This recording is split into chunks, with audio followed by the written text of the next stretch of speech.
Hello, नमस्कार. Welcome to recipes कट्टा. आज मी करणार आहे हॉटेलसारखी व्हेज कढई ही रेसिपी.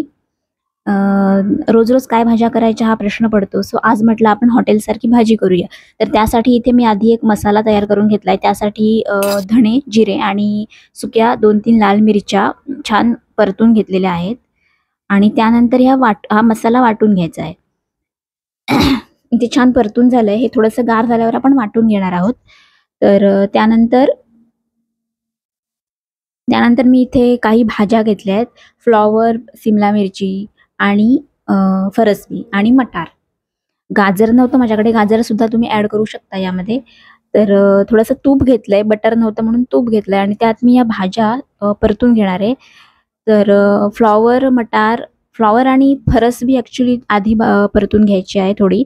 मी चुकून मटार घातली, पण तुम्ही आधी फ्लॉवर आणि फरसबी परतून घ्या, कारण की फरसबी शिजायला थोडा वेळ लागतो. त्यामुळे ज्या भाज्या शिजायला वेळ लागतो त्या आधी परतून घ्यायच्या. छानपैकी लालसर होईपर्यंत परतायच्या, पण पूर्ण शिजवायच्या नाहीयेत. तर फ्लॉवर आणि मटार झालंय छानपैकी खरपूस भाजून. आता आपण त्यात सिमला मिरची आणि फरसबी राहिली आहे ती परतून घेऊया. ही भाजी खूपच छान होते आणि हॉटेलपेक्षा घरी केलेली भाजी तर खूपच अप्रतिम होते.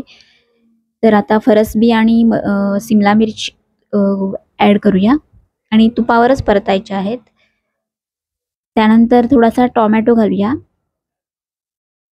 एक टोमॅटो घातलाय मी यात आणि थोडासा टोमॅटो आपण भाजी करताना त्यात ग्रेव्ही करायची आहे, तर त्यासाठी आपण अजून एक टोमॅटो वापरणार आहोत. तर हे बघा इथे मस्त छानपैकी लालसर तांबूस असं होईपर्यंत हे परतून घ्यायचं, म्हणजे फरसबी सुद्धा थोडी शिजते, टोमॅटो सुद्धा मऊ होतो. आणि नंतर मी त्यात एक ॲड केलंय म्हणजे काजूगर. मी थोडेसे काजूगर घातलेत थोडीशी वेगळी चव येण्यासाठी. तर हे सगळं आपण गार होऊ द्यायचं आहे आणि हा आपला मसाला इथे रेडी आहे वाटून. त्यानंतर आपण इथे ग्रेव्ही करून घेऊया. त्यासाठी मी तुपावर कांदा परतून घेतलाय. बारीक चिरलेला कांदा घ्यायचा आहे. इथे 2 कांदे घेतले आहेत मीडियम साईजचे आणि ते छान लाल होईपर्यंत परतायचं आहे आपण. नेहमी वेगवेगळ्या हॉटेलसारख्या पनीरच्या भाज्या किंवा छोले मसाला अशा भाज्या करतोच. तर आज ही एक वेगळी थोडीशी रेसिपी म्हटलं ट्राय करूया आपण. रोज डब्याला काय द्यायचा हा पण प्रश्नच असतो. तर आता यात आपण मसाले घालून घेऊया. लाल तिखट, धना-जिरा पावडर आणि पावभाजी मसाला घातला तरी सुद्धा चालेल किंवा मग गरम मसाला घातला तरीही चालेल आणि थोडीशी हळद घातली तरीही चालेल. त्यानंतर टोमॅटो चिरलेला आहे तो सुद्धा इथे परतून घ्यायचा आहे आणि हे थोडं जरा जास्त वेळ परतावं लागतं, कारण टोमॅटो मऊ होईपर्यंत आपल्याला हे परतून घ्यायचं आहे.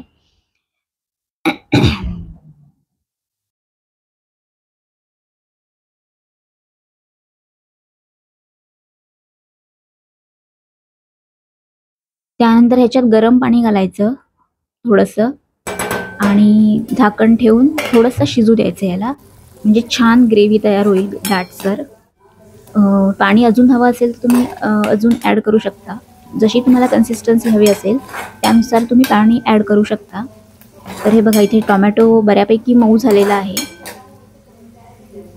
तर आता आपली ग्रेव्ही तयार आहे. त्यात आपण आता आपली भाजी जी परतून घेतलेली आहे ती घालून छानपैकी मिक्स करून घेऊया. अशी भाजी केल्यामुळे सगळ्या भाज्या सुद्धा पोटात जातात आणि चव सुद्धा उत्तम लागते. आणि ह्याच्यातही थोडंसं गरम पाणी घालूनच भाज्या शिजवून घ्यायच्या आहेत. गरम पाणी घातल्यामुळे भाजी एकजीव होते. भाजी शिजल्यानंतर त्यात आपण मीठ घालणार आहोत आणि थोडीशी वाटली तर आपण त्यात साखर ॲड करणार आहोत, अगदीच वाटली तर. आणि त्यानंतर पुन्हा एकदा मिक्स करून आपण ही भाजी माझी शिजलेली आहे आता. त्यात मी वरून आता कसुरी मेथी घातली आहे थोडीशी आणि मस्त हिरवीगार कोथिंबीर. आणि आता आपली व्हेज कढाई रेसिपी तयार आहे. तुम्ही सुद्धा ही भाजी नक्की करून बघा. तुमच्या मुलांनाही नक्की आवडेल आणि कमेंट करायला विसरू नका. चॅनेलला सबस्क्राईब केलं नसेल तर सबस्क्राईब करा. लाईक शेअर करायला सुद्धा विसरू